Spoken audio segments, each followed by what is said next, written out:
할렐루야. 아멘. 예배 오신 성도 여러분들 주님의 이름으로 환영합니다. 또 온라인을 통하여서 각 처소에서 예배하고 계신 성도 여러분들 주님의 이름으로 축복합니다. 시간 다 같이 자리에서 일어나 찬양하며 예배하며 나가도록 하겠습니다.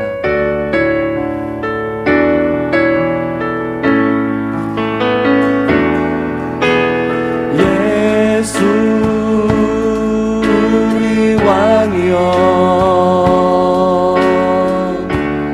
이곳에 오셔서 보좌로 주여 임하사 찬양을 받아 주소서. 주님을 찬양하오니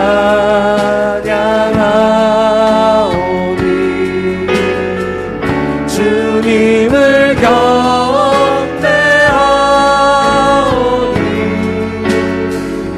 왕이신 예수여 오셔서 자정하사 다스리 주님을 찬양하오니 주님을 찬양하 주님을 경배하오니 주님을 경배하오니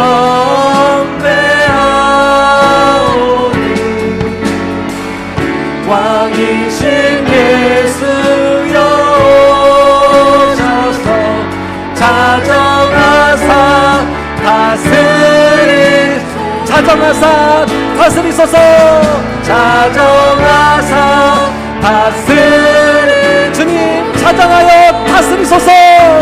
자정하사 다스리소서.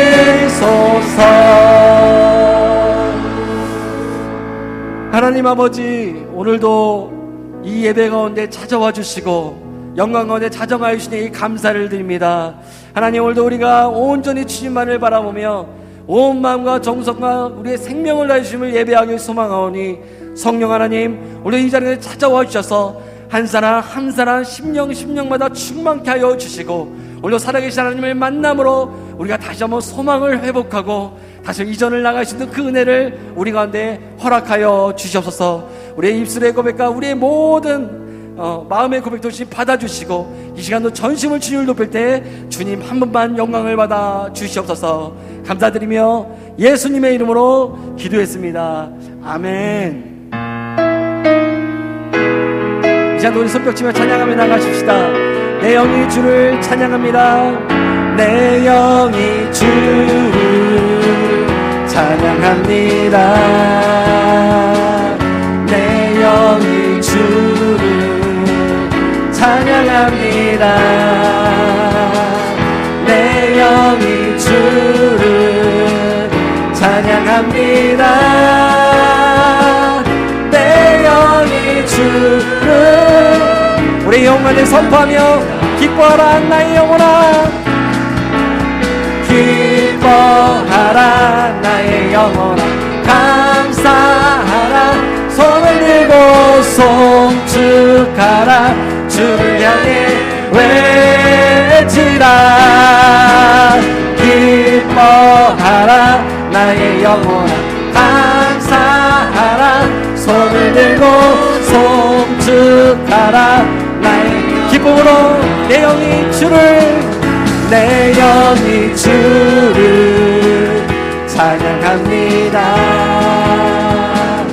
내 영이 주를 찬양합니다. 내 영이 주를 찬양합니다. 내 영이 주를 찬양합니다. 기뻐하라 나의 영혼아. 기뻐하라 나의 영혼아. 감사하라 손을 들고 송축하라. 주를 향해 외치라. 기뻐하라 나의 영혼아. 감사하라 손을 들고 우리 영혼의 선포하며 한번 더 찬양합시다. 기뻐하라 나의 영혼아. 기뻐하라 나의 영혼아 감사하라 손을 들고 송축하라 주를 향해 외치라 기뻐하라 나의 영혼아 감사하라 손을 들고 송축하라 나의 영혼 주와 같이 길 가는 곳 주와 같이 길 가는 것 운이라는가 이 주님 걸어가신 줄자치를 밟겠네 한 걸음 한 걸음 주 예수와 함께 날마다 날마다 우리는 어린아이 같은 우리 어린아이 같은 우리 미련하고 약하나 주의 손에 이끌리어 생명길로 가겠네 한 걸음 한 걸음 주 예수와 함께 날마다 날마다 우리는 꽃이 피는 들판이나 꽃이 피는 들판이나 험한 골짜기라도 주가 인도하는 대로 주와 같이 한 걸음 한 걸음 한 걸음 한 걸음 주 예수와 함께 날마다 날마다 우리는 옛날 선지 에녹같이 옛날 선지 에녹같이 우리들도 천국에 들려 올라갈 때까지 주와 같이 걷겠네 한 걸음 한 걸음 주 예수와 함께 날마다 날마다 주님과 함께 길 걷겠습니다 한 걸음 한 걸음 한 걸음 한 걸음 주 예수와 함께 날마다 날마다 우리는 걷겠네 한 걸음 한 걸음 주 예수와 함께 날마다 날마다 우리는 걷겠네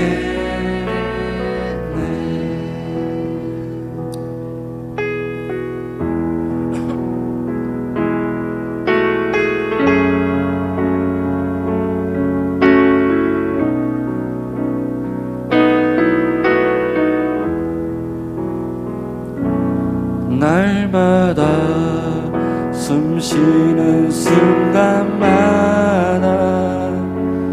내 앞에 어려운 일 보내 주님 앞에 이 몸을 맡길 때 슬픔 없네도 다 같이 고백합시다 날마다 날마다 숨 쉬는 순간마다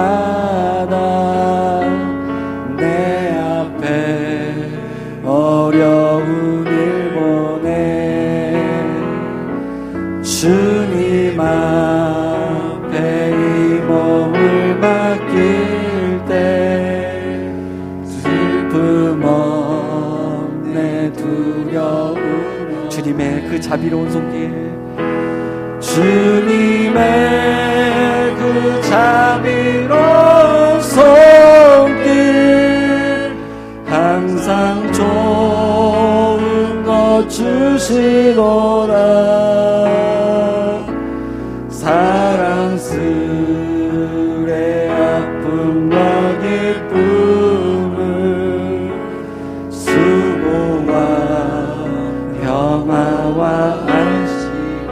날마다 주님 내 곁에 계셔.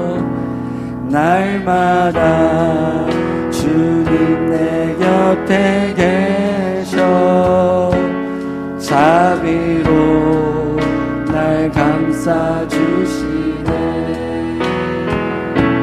주님 앞에 이 몸을 맡길 때 힘주시 내 위로를 내. 어린 나를 품에 안으시사 항상 평안함 주시로다. 내가 살아 숨을 쉬는 동안 살피신다 약속하셨네. 인생의 어려운 순간마다, 인생의 어려운 순간마다 주의 약속 생각해보네. 주님 속에 믿음 잃지 않고 말씀 속에 위로를 내. 주님의 도우심 바라보며 모든 어려움 이기노나. 흘러가는 순간순간마다 주님 약속 새겨봅니다. 아멘. 이 시간에 그 자리에 앉아 함께 기도하며 나아갑시다. 오늘 주께서 우리를 부르셨습니다. 오늘도 우리를 자녀라 말씀하시며 자녀의 신분으로 우리를 부르시며 내게 나오라 주께서 말씀하시죠. 그 주님은 변함없이고 신실하신 주님, 동일하신 그 주님께서 오늘도 우리를 바라봐 주시며 괜찮다 나의 딸아 나의 아들아 너의 어떠함이 아니 너 존재로 내가 오늘 기뻐하노라 말씀하십니다.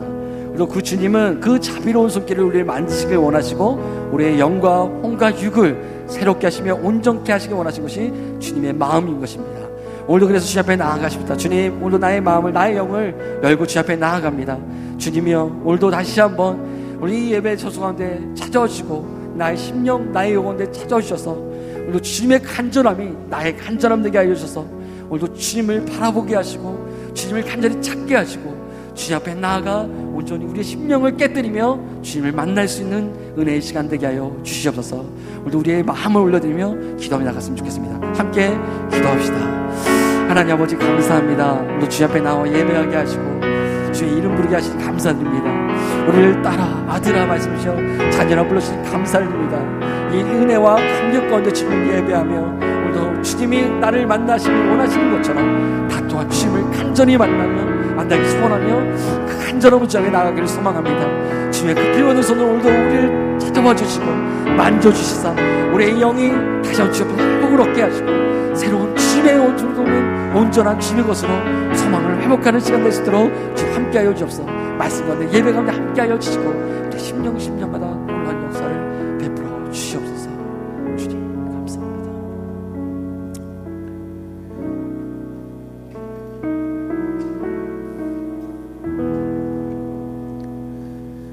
화평의 왕으로 오신 여호와 하나님,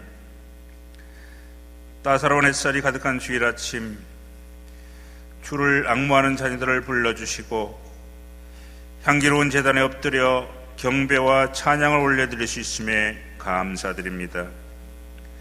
사람들은 분주하게 움직였던 일상을 그리워하며 답답해하지만 만물이 소생하는 봄의 싱그러움을 통해 하나님의 오묘한 섭리를 깨닫게 하시니 감사드립니다. 지난 주간에는 두려움에 떠는 고통에 아파하는 위험에 들려진 못난 죄인들에게 전지전능하신 손길로 인도하셨던 여호와 하나님을 소리 높여 찬양합니다. 그러나 부르심을 받아 택정함을 입었음에도 아직 십자가의 무게를 이해하지도 견디지도 못할 때가 많았음을 고백합니다.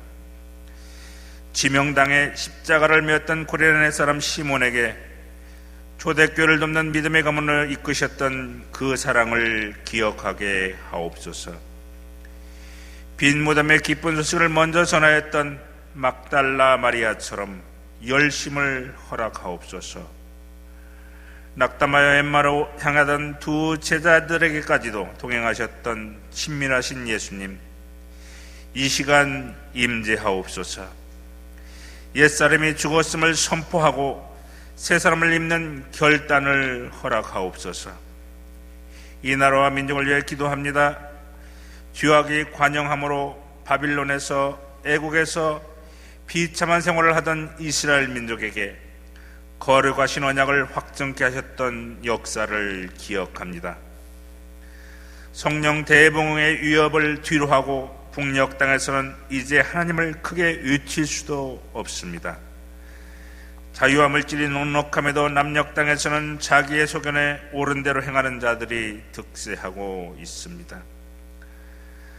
만왕의 왕이신 여호와 하나님, 이 나라와 민족이 오직 기도하시던 믿음의 선진 위에 터잡아 세우셨으니 교회의 빛이 더 밝아지고 말씀의 빛이 더욱 또렷해지고 기도의 빛이 더 뜨거워지는 축복을 허락하옵소서. 이제 모두가 합심하여 가정이 살고 교회가 살고 민족이 살아나 선교 한국의 꿈과 비전이 이루어지게 하옵소서. 자비로우신 여호와 하나님, 평화의 섬 제주 땅에 탐라교회를 세워주시고 이웃과 지역을 섬기는 화평의 공동체로 삼아주셨으니 감사드립니다.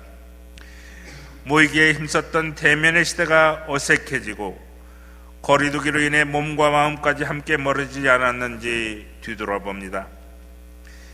그동안 억척스럽게 주일 성수를 외치던 우직한 신앙이 남아있는지, 제자들의 발을 씻기시던 것처럼 교회 섬기를 즐기함이 계속되고 있는지, 강도 만난 사람을 끝까지 도와준 선한 사마리아인이 된 적이 있는지, 한 마음과 한 영으로 뭉쳐진 거룩한 무리의 기도인 중보의 사람이 된 적이 몇 번이나 있는지, 주여 다시 일으켜 주시옵소서.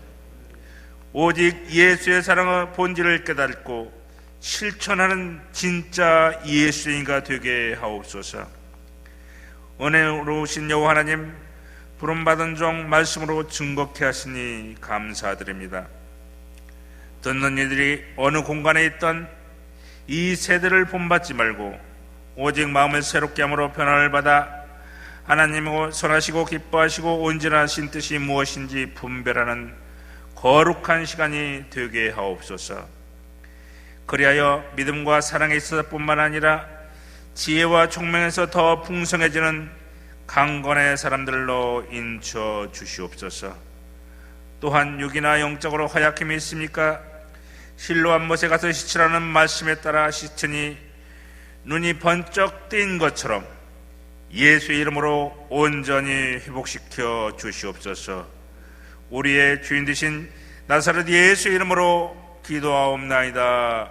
아멘.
찬양 시간에 다시 한번 감사의 박수 올려드리겠습니다. 하나님 감사합니다. 감사합니다.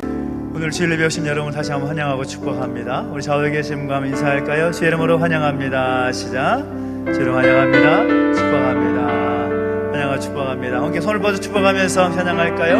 하나님 그 당신을 통해 하나님께서 당신을 통해 메마른 땅에 샘물 나게 하시기를 가난한 영혼 목마른 영혼 당신을 통해 주 사랑 알기 원하네. 예, 감사합니다. 특별히 오늘 이 자리 가운데 또 오랜만에 또 오신 분도 계시고 또 함께 이 자리에 처음 오신 분도 계시고 그러는데요, 또 함께 양옆에 바라보시면서 또 오랜만에 오신 분들은 또 함께 축복하고 잘 오셨다고 이렇게 인사했으면 좋겠다는 생각이 들고, 우리 윤정수 집사님 오랜만에 또 오셔가지고 이렇게 하니까 참 좋습니다. 특별히 또 오늘 처음 나오신 우리 두 분도 계시는데 감사를 드리고요.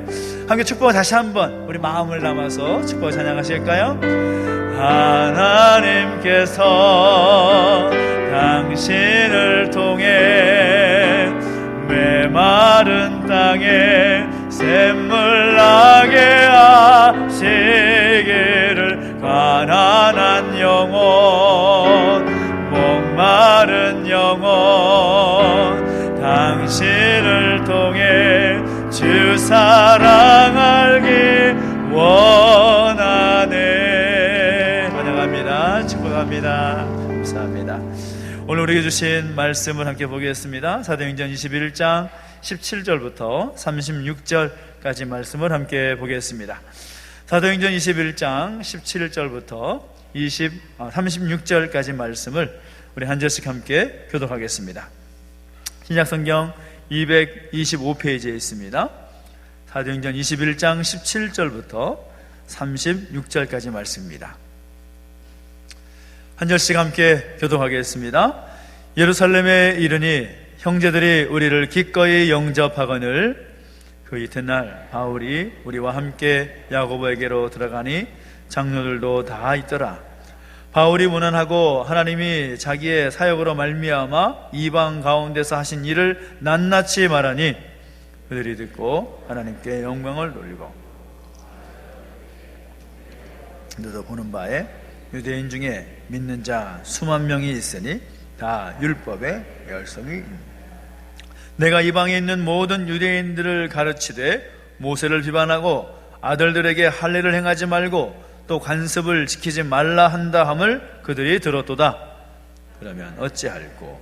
그들이 필연 그대가 온 것을 들으니 우리가 말하는 이대로 하라. 서원한 네 사람이 우리에게 있으니 그들을 데리고 함께 결례를 행하고 그들을 위하여 비용을 내어 머리를 깎게 하라.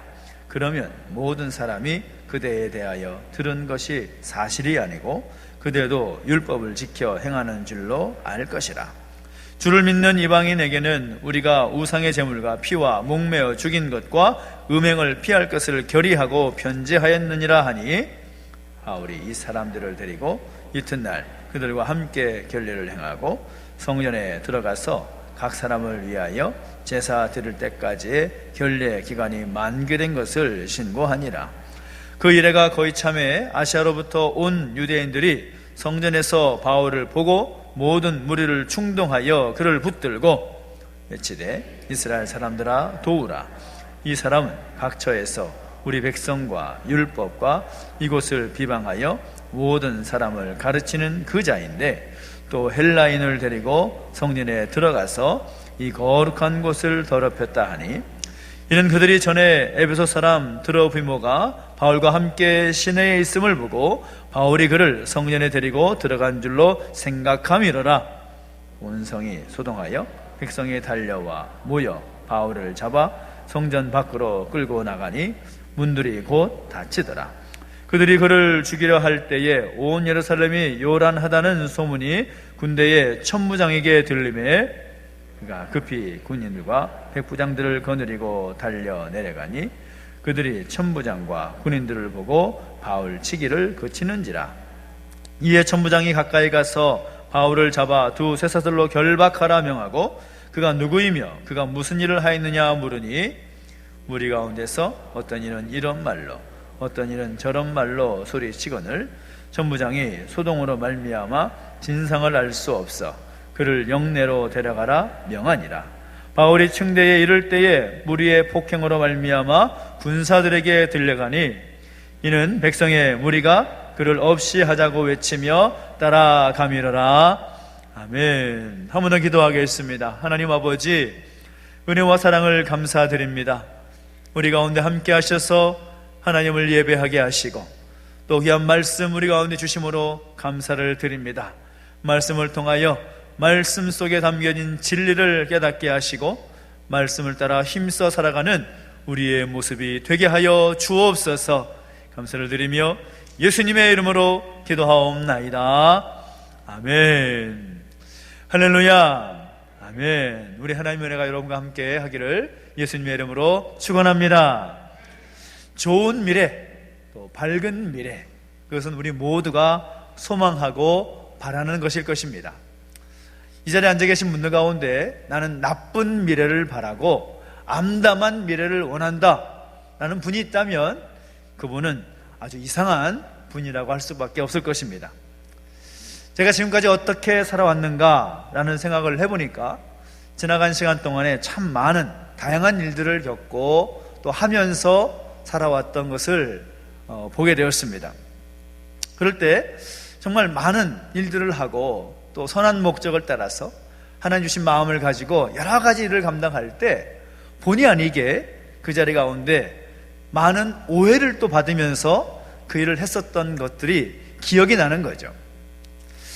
그래서 그 오해의 장벽 앞에서 그 일을 한두 번, 아니 정말 여러 번 포기하고 싶을 때가 많았다라는 그런 생각이 들었었습니다.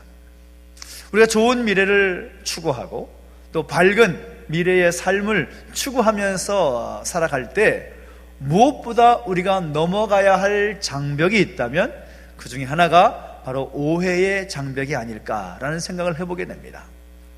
참 많은 오해 가운데 우리는 살아갑니다.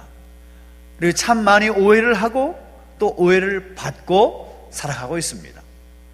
우리가 가정 속에서 또 부부 간에 자녀 간에 또 우리가 일하고 있는 일터에서 다양한 삶의 바운더리 안에서 그런 오해의 문제를 넘어서지 못한 채 살아가게 되면 우리의 삶은 피폐해질 수밖에 없다라는 것을 우리는 알아야 되는 거죠.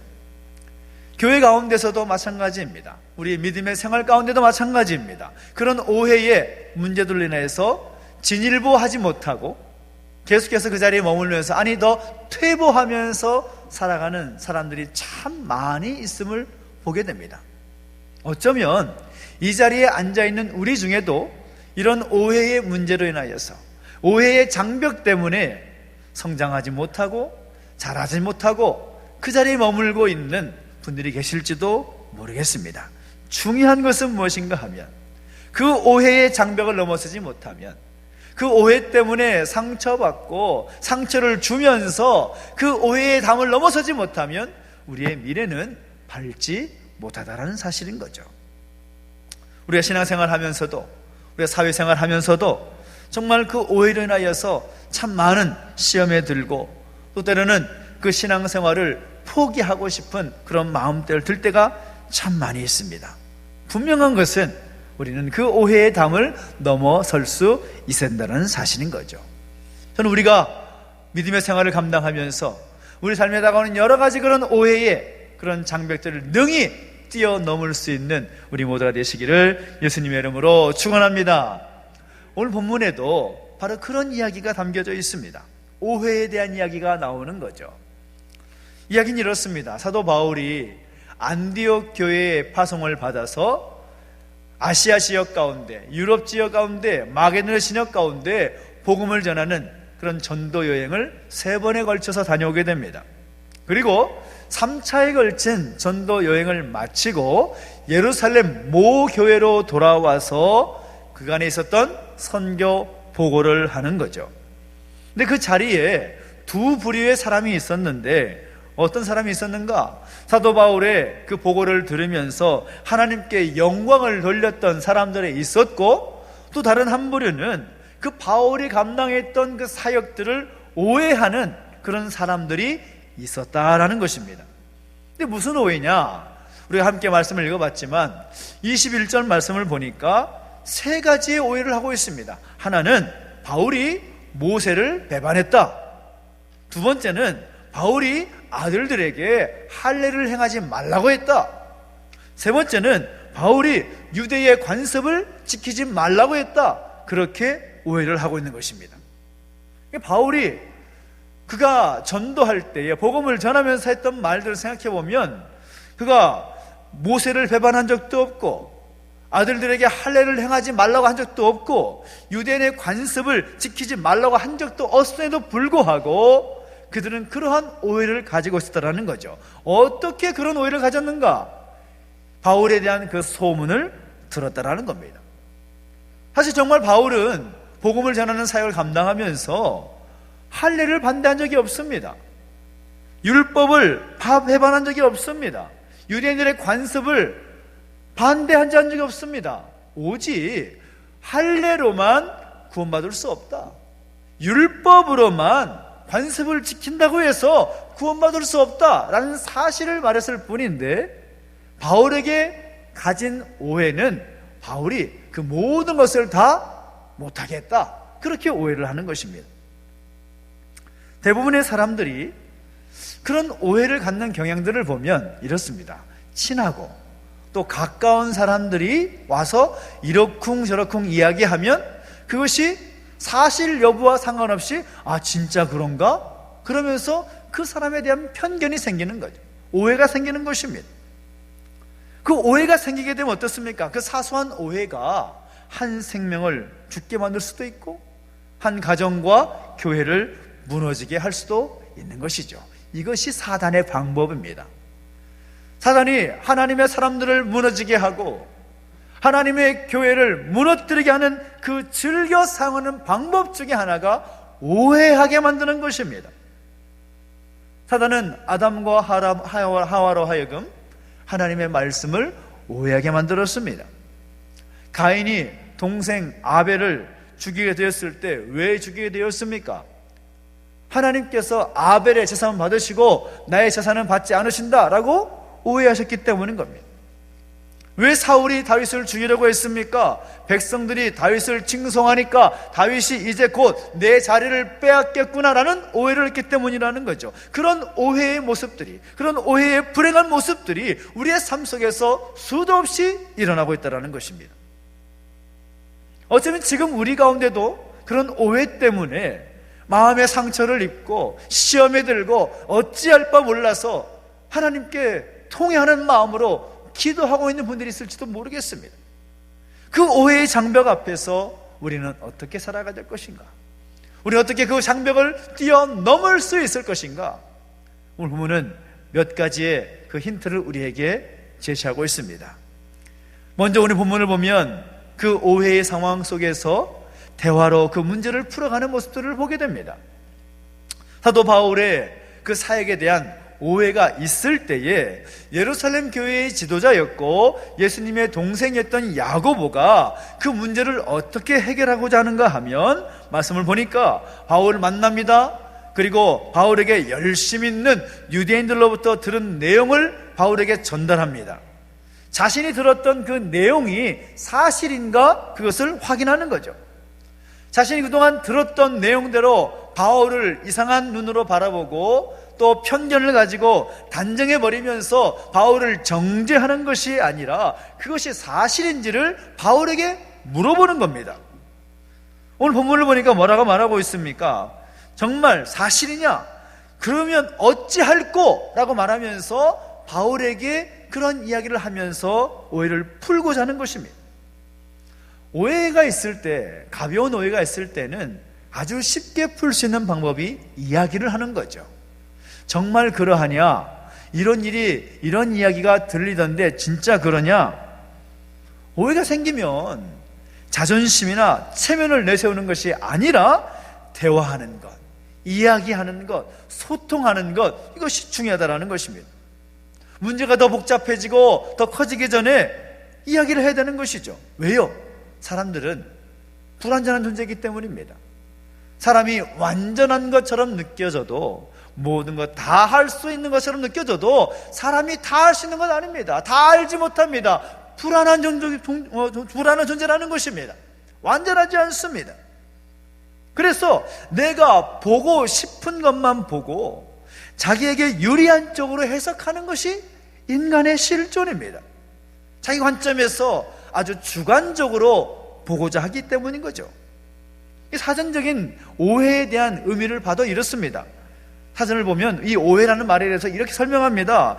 그릇되게 해석하거나 뜻을 잘못 아는 것, 그런 해석이나 그런 이해를 오해라고 말합니다. 우리 삶 가운데 이런 오해들이 정말 많다라는 거죠.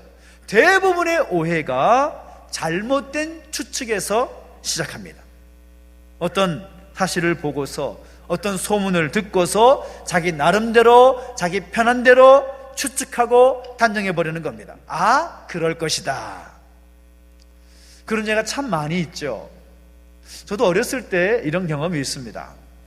길을 가다가 이제 길에서 라이터를 하나 주웠어요. 그 손에 라이터가 있는 겁니다. 라이터네? 라고 주웠더니 옆에 있던 사람이 저한테 하는 말이 뭔가 하면, 목사 아들이 담배 피네? 라이터를 주웠을 뿐인데 내 손에 있는 라이터를 보고 하는 말이, 목사 아들이 담배 피네? 그러는 거예요. 아니라고. 주웠을 뿐이라고. 그런데 이미 그들의 생각 가운데는, 쟤는 담배 피는 애, 그렇게 박힌 거예요. 너무나 억울하고 너무나 답답하지만 그런 일들은 정말 비일비재하게 많습니다. 예를 들어 이런 거죠. 예배가 끝나고 나갈 때 목회자가 밖에서 이제 인사를 하면서 악수를 하지 않습니까?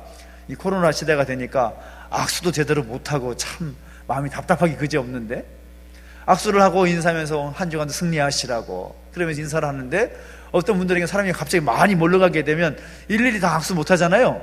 그러면 악수 못한 분이 또 이렇게 생각하는 거예요. 아니, 목사님이 나만 싫어하네? 목사님이 나하고만 악수 안 해주네? 그러면서 오해를 하시는 겁니다.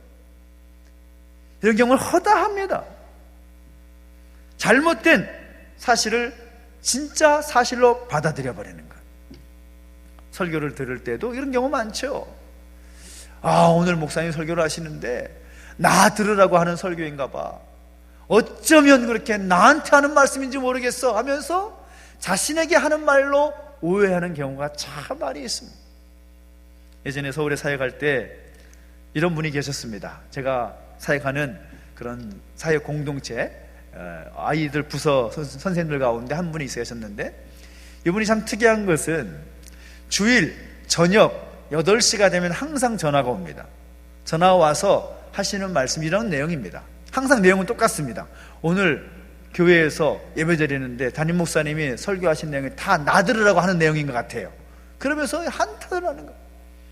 그 큰 교회에서 목사님이 그 선생님을 어떻게 개인적으로 알 것이며, 그 목사님이 그 선생님에게 개인적으로 할 말씀이 뭐가 있어서 그렇게 표적으로 설교를 하셨겠습니까? 그럴 수 없죠. 그런데 그분은 그렇게 받아들이는 겁니다. 나한테 하는 설교다, 그렇게 들어버리는 거예요. 거기에서 오해가 시작하는 겁니다.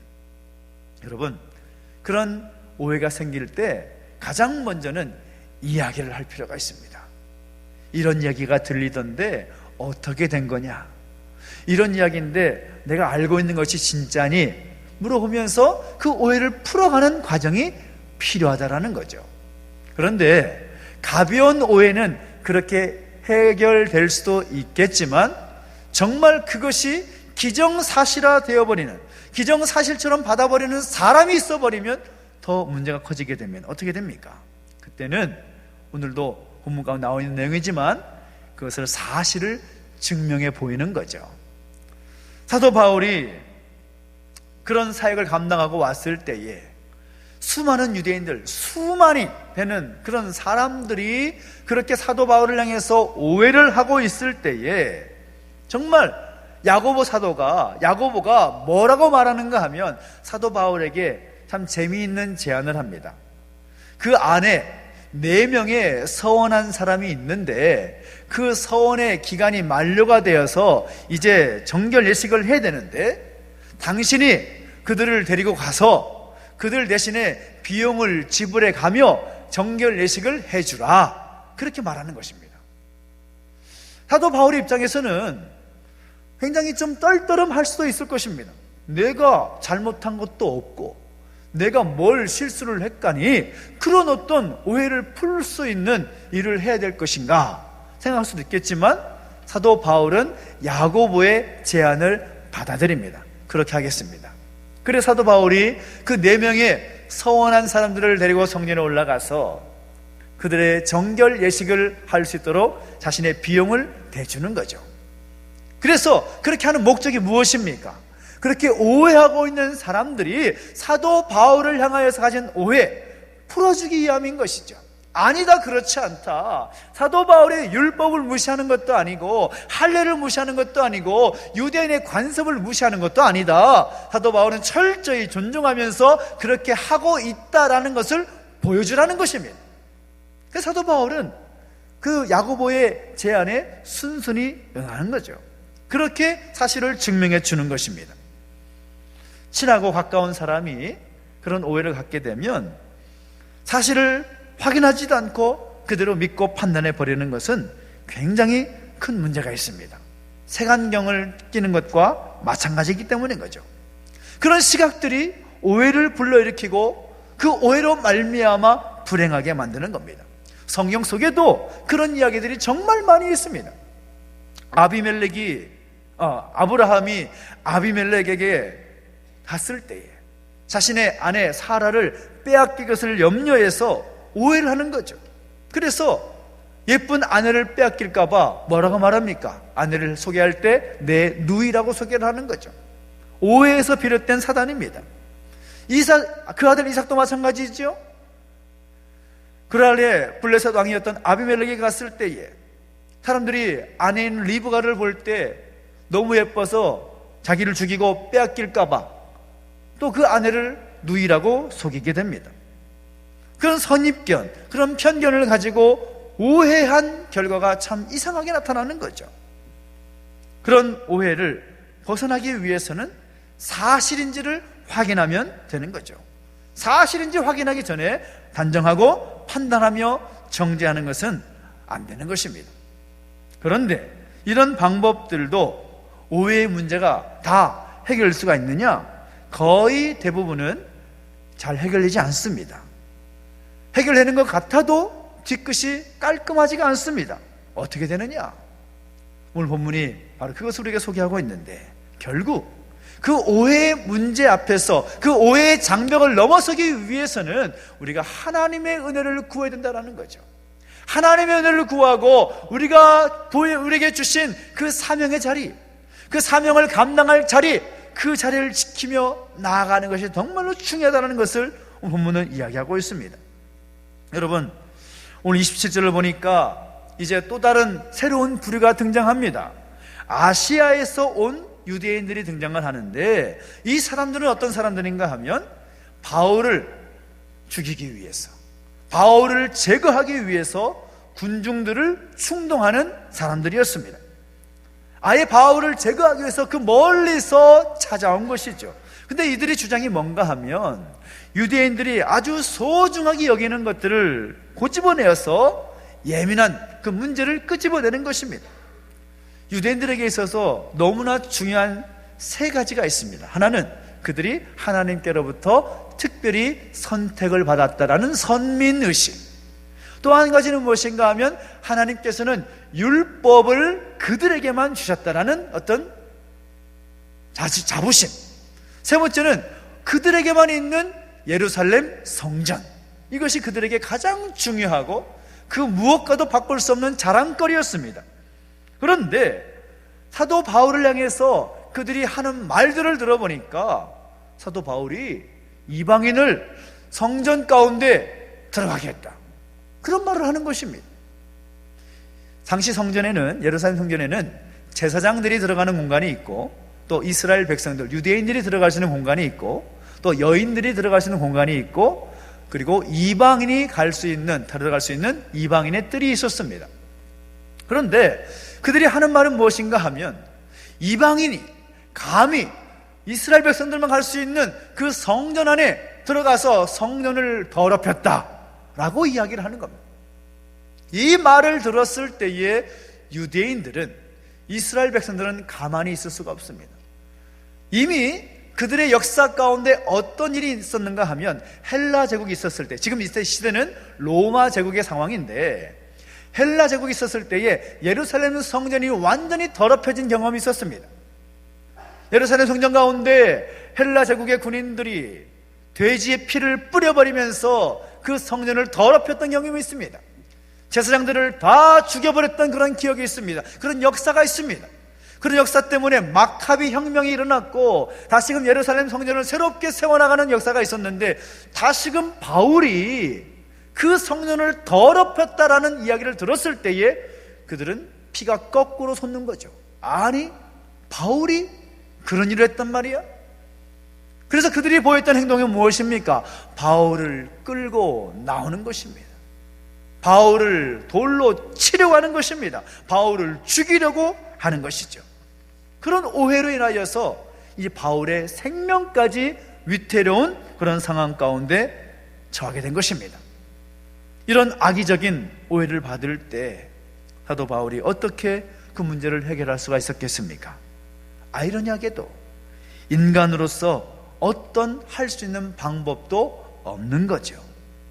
여러분 생각해 보십시오. 가만히 보면 오해하기로 작정한 사람을 절대로 해결할 수 없습니다. 이미 그 마음의 생각 가운데 오해에 대한 확신이 있고, 그런 눈으로 바라보기 때문에 그 오해가 사람의 방법으로 해결되지 않습니다. 해결된 것 같아도 뒤로 돌아서면 또 오해를 합니다. 풀리지 않습니다. 바울은 바로 그때에 어떻게 하느냐? 하나님의 은혜를 구할 수밖에 없는 거죠. 사람들 앞에서 자신의 간증을 하기 시작합니다. 그 내용이 22장에 이어지게 되는데, 요약하면 이렇습니다.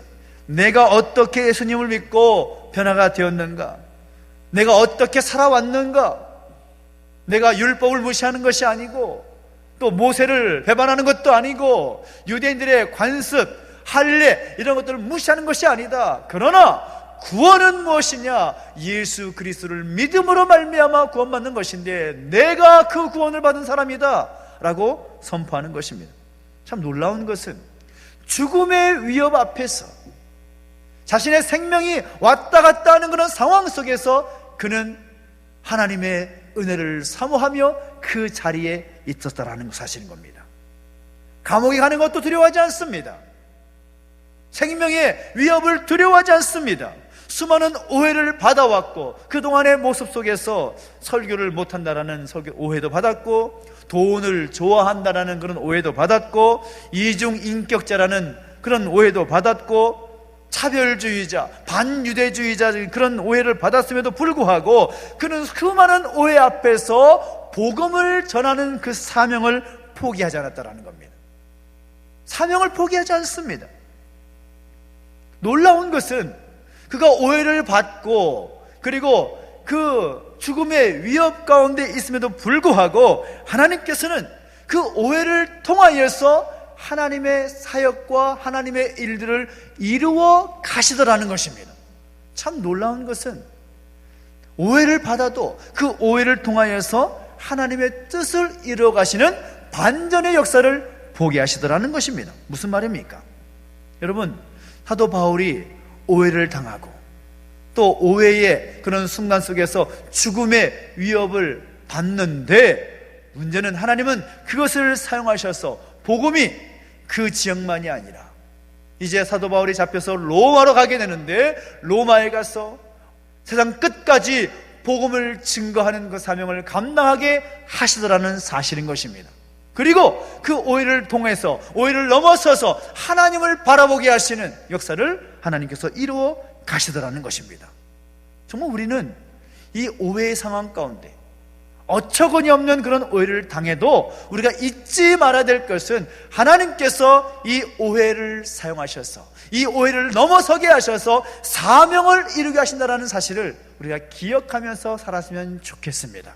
하나님의 뜻을 이루어가는 것. 성경을 보십시오.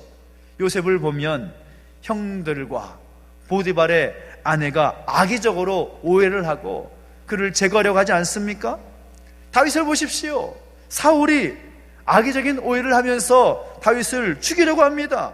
그때 요셉과 다윗은 어떻게 합니까? 자신이 있어야 될 자리를 떠나지 않습니다. 오해가 있지만 그 오해의 자리를 회피하지 않습니다. 그 자리에서 주신 사명을 이루기 위해서 최선을 다하는 것이죠. 노아는 어떻습니까? 방주를 지어나갈 때 얼마나 많은 오해를 당했겠습니까? 지금 제정신이냐, 마른 하늘에 무슨 날벼락이냐, 왜 방주를 짓느냐, 여러 가지 그런 오해가 있을 때 그럼에도 불구하고 방주를 짓는 그 자리를 떠나지 않습니다. 모세를 보십시오. 모세가 이스라엘 백성들을 이끌고 출애굽하면서 가나안 땅을 향해 갈 때에 광야에서 이끄는 백성들을 얘기하면 얼마나 많은 오해를 받습니까? 그러나 모세는 그 자리를 떠나지 않습니다. 억울하고 화가 나고 분노가 일어나도 그 자리를 떠나지 않습니다. 왜요? 하나님께서 그 자리에 보내셨기 때문인 거죠. 여러분, 우리가 하나님의 사람으로서 받는 오해가 얼마나 많이 있습니까? 그러나 하나님의 사람으로 받는 그 오해는 여러분의 있어야 될 그 자리라는 것입니다. 여러분이 그 자리에 있어서 하나님의 뜻을 이루어나가야 할 바로 그 자리라는 사실인 거죠. 그 자리를 떠나지 마십시오. 그 자리에서 사명을 이루기 위해서 더 최선을 다하십시오. 그러면 하나님은 그 오해를 넘어서서 하나님의 역사를 이루어 가실 줄로 믿습니다. 그래서 우리는 오해를 당할 때 물론 대화를 하고 사실을 증명하는 그런 방법도 취해야겠지만 궁극적으로는 하나님의 은혜를 사모하면서 하나님 보내신 그 사명의 자리에서 담대히 나아가는 우리의 모습이 되어야 되는 것입니다. 오늘 여러분 삶 가운데 얼마나 많은 오해가 있습니까? 얼마나 많은 오해를 받고 있고 또 얼마나 많은 오해를 하고 계십니까? 그런데 정말 중요한 것은 하나님의 사람은 그 오해의 장벽을 넘어서서 사명의 자리로 계속 나아가야 된다는 사실인 것입니다.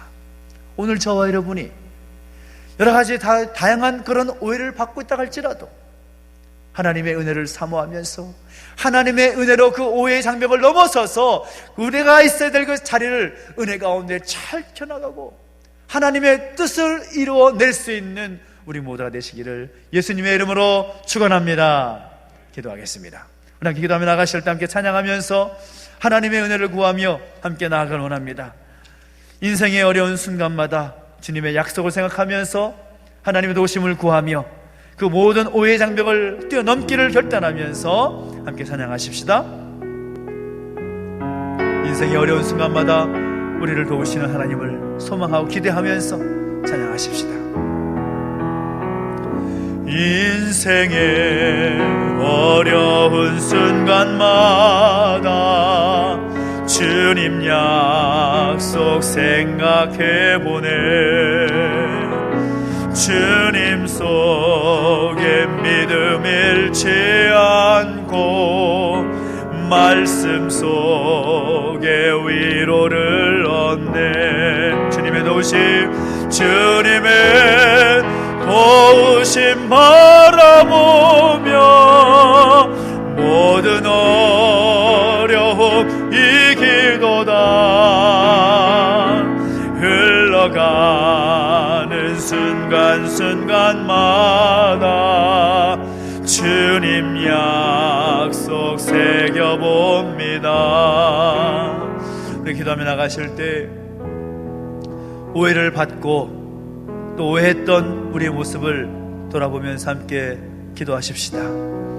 오해했던 모습이 있었다면 우리 하나님의 은혜로 우리를 새롭게 변화시켜 주시기를 소망하면서 함께 기도하길 원하고, 오해를 받는 그런 억울하고 힘든 상황들이 있다면 하나님의 은혜로 말미암아 그 모든 오해의 장벽을 뛰어넘을 수 있도록 은혜 주시기를 소망하며, 그리고 또한 우리가 있어야 할 그 사명의 자리 우리가 지키며 승리의 삶을 살아갈 수 있도록 역사해 주시라고 하나님의 도우심을 구하며 간절히 함께 기도하며 나가시겠습니다. 함께 기도하겠습니다. 하나님 아버지, 주님을 찬양합니다. 우리가 밝은 미래를 바라보며 나아갈 때 무엇보다 우리 삶에 다가오는 이 모든 오해의 문제들, 오해의 장벽을 뛰어넘기를 결단합니다. 하나님 아버지, 사람이 할 수 없기에 하나님의 은혜를 구할 수밖에 없고 어찌하든지 우리는 사명의 자리를 지켜야 함을 말씀하셨습니다. 하나님, 우리를 지켜주시고 보호해주시며 도와주셔서 그 뜻에 합당하게 살아갈 수 있도록 우리를 지켜주시고 인도하여 주시옵소서. 하나님, 그 모든 어려움의 순간들을 능히 감당하며 이길 수 있도록 힘과 능력을 도와주시고 그 오해의 장벽을 뛰어넘어서 은혜의 자리 가운데 설 수 있는 우리 모습이 될 수 있도록 역사해 주시고 함께하여 주시옵소서. 우리 한 번 더 기도할 때에 이 나라 이 민족을 중보하면서 함께 기도했으면 좋겠습니다. 어렵고 힘든 상황들이 계속되고 있습니다. 정말 다양한 그런 오해와 판단들로 인하여서 갈피를 잡지 못하는 상황들이 계속되고 있습니다. 우리가 이 나라 민족을 바라볼 때, 지도자들과 위정자들을 바라볼 때 우리의 생각과 우리의 눈으로 바라보는 것이 아니라 하나님의 관점으로, 하나님의 생각으로 바라보기를 소원하면서 하나님의 치유와 회복의 역사가 이 나라 민족 가운데 있기를 소망하며 함께 기도했으면 좋겠습니다. 그리고 기도할 때 그 교회와 성도들 가운데 함께 해주시길 소망하고 영육 간의 연약함 있는 가족들을 중보하면서 하나님의 도우심의 손길이 있기를 소망하며 다시 한번 간절히 기도하며 나가시겠습니다. 함께 기도하겠습니다. 하나님 아버지, 하나님 아버지, 다시 한번 간절히 구하며 기도하는 것은 하나님의 능하신 손길, 하나님의 약속의 말씀 의지하며 기도하며 나아갑니다. 우리 믿음 잃지 않고 또 하나님 바라보며 나아갈 때에 말씀 속에서 위로를 얻고 무엇보다 주님의 도우심 바라오면서 그 모든 어려움의 순간을 이겨내갈 수 있는 우리 모습이 되게 하여 주시옵소서. 오해의 장벽을 넘어서서 오해의 시각들을 벗어버리고 다시 한번 하나님의 마음을 시선을 가지고 하나님의 시선을 가지고 바라볼 수 있는 안목을 주시길 원합니다. 그래서 하나님이 이 땅을 회복시켜 주시고 이 민족을 새롭게 하시는 일을 경험하기를 원하오니 붙잡아 주시고 함께하여 주시옵소서. 교회와 성도들 가운데 함께하여 주시사 하나님 기뻐하시는 교회, 하나님께서 원하시는 성도의 삶에 있도록 치유와 회복의 은총을 베풀어 주시고 함께하여 주시옵소서. 그렇게 행하실 주를 찬양합니다. 주님 말씀해 주시고 그 말씀대로 이루어지시는 그 도우심의 손길을 경험할 수 있도록 역사해 주시고 함께하여 주옵소서. 감사를 드립니다. 살아계신 하나님 아버지, 감사를 드립니다. 우리의 삶을 생각해 보면 여러 순간의 여러 모습들을 통하여 오해를 하고 또 오해를 받는 우리의 삶이었음을 고백합니다. 하나님 아버지, 우리 모든 하나님 백성들이 그 오해의 장벽을 넘어서서 하나님의 은혜를 사모하고 하나님의 은혜 가운데 주신 사명 감당해낼 수 있는 우리 모두가 될 수 있도록 역사하여 주시옵소서. 그렇게 행하신 하나님을 찬양합니다. 감사를 드리며 예수님의 이름으로 기도하옵나이다. 아멘. 교회 소식 알려드리겠습니다. 오늘 2부 예배 마친 후에 1, 4분기를 혈산하기 위한 재직회로 모이게 됩니다. 2021년 재직으로 임명되신 분들은 함께 하셔서 함께 동참해 주시기를 부탁을 드리겠습니다. 교회 보수공사 모든 일들이 은혜 가운데 잘 마쳤는데요. 어떻게 했는가 궁금하신 분들이 계실 것 같아서 간단하게 주보에다가 설명을 해드렸습니다. 이 건물을 방수하는 일들, 그리고 옥상의 공간을 세팅하는 일들, 교회 간판과 또 전기 판넬, 전기 공사의 모든 일들, 그리고 기타 설비에 관한 모든 공사들이 오랜 시간 동안에 잘 마무리가 됐는데 여러분들이 많이 수고해 주셨습니다. 많이 수고해 주시고 힘 주시고 또 격려해 주셔서 잘 마칠 수가 있었습니다. 다시 한번 감사를 드리고 하나님께 영광을 올려드립니다. 이번 주 금요일 특별 기도회는 특별히 또 원데이 다니엘 기도회로 함께 모여서 말씀 나누고 또 기도하는 시간으로 갖도록 하겠습니다. 저녁 8시부터 10시까지 본당에 진행되는데 함께 참여하셔서 함께 하시면 좋겠고요. 교회의 모든 사역과 또 모든 예배는 정부의 방역 원칙을 적극적으로 협조해서 진행을 하게 됩니다. 무엇보다 이런 상황들을 보면서 기도해 주시고 속히 이 어려운 상황들이 극복될 수 있도록 함께 마음 모아주시기를 부탁을 드리겠습니다. 교회 창립 40주년을 맞이해서 여러 가지 사역과 행사들이 진행되고 있는데 특별히 성경 필사와 통독 일들이 진행되고 있고 또 지난주에 광고를 시작했지만 우리가 주일에 마지막 송영을 함께 부를 때 결단하면서 찬양하지 않습니까? 그 찬양을 또 우리가 탐나교회 이름으로 만들어가기 위해서 작사 공모를 한다고 말씀드렸습니다. 교회와 성도의 사명이라는 주제로 하시면 되는데, 다양한 모양으로 뭐 글을 쓰셔도 되고 시를 쓰셔도 되고 또 수필을 쓰셔도 상관없습니다. 써가지고 내시면 그걸 가지고 가사를 만들겠습니다. 그래서 선정되신 분들에게는 엄청난 선물이, 상품이 준비가 되어 있습니다. 그래서 한번 도전해 보십시오. 기도하는 마음으로 우리 교회가 이런 교회가 됐으면 좋겠다, 성도가 이런 성도가 되었으면 좋겠다, 그 마음을 가지고 함께 작사를 해보시고 응모하시기를 부탁을 드리겠습니다. 특별히 우리가 기도할 제목들 많이 있는데, 역신연합하는 가족들을 위해서, 교회를 위해서, 나라 민족을 위해서 기도하실 때마다 빠지지 말고 계속해서 함께 기도해 주시기를 부탁을 드리겠습니다. 우리 다 함께 자리에 서서 드린 예물을 봉헌선사 함께 봉헌하겠습니다.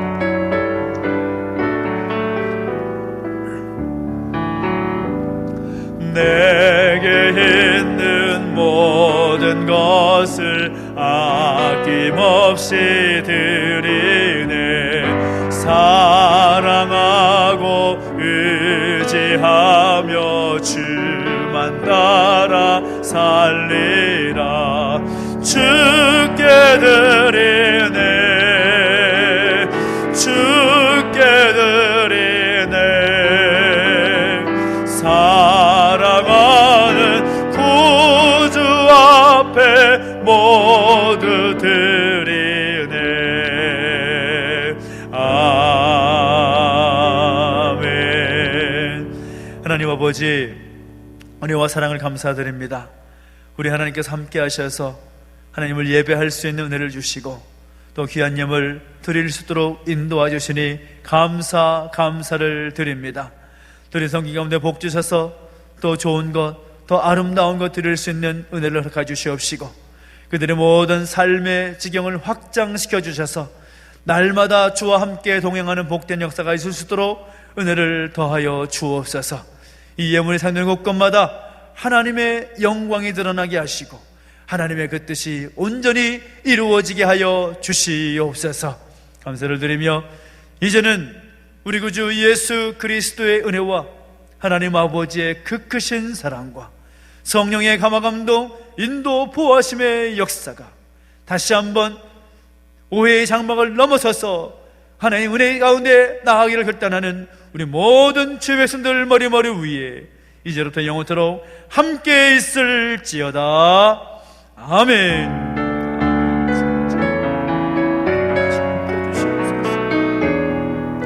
우리 살아계신 하나님을 찬양하겠습니다. 살아계신 주, 살아계신 주, 나의 참된 소망, 걱정 근심 전혀 없네. 사랑의 주내 발길은 너아니 내 모든 삶의 기쁨 늘 충만하네. 살아계시는 영광과 함께 소리드리겠습니다. 하나님 감사합니다. 감사합니다. 한 주간도 주님과 함께 승리하는 한 해가 되시길 바랍니다. 감사합니다. 5분 뒤에 제시캐로 모여서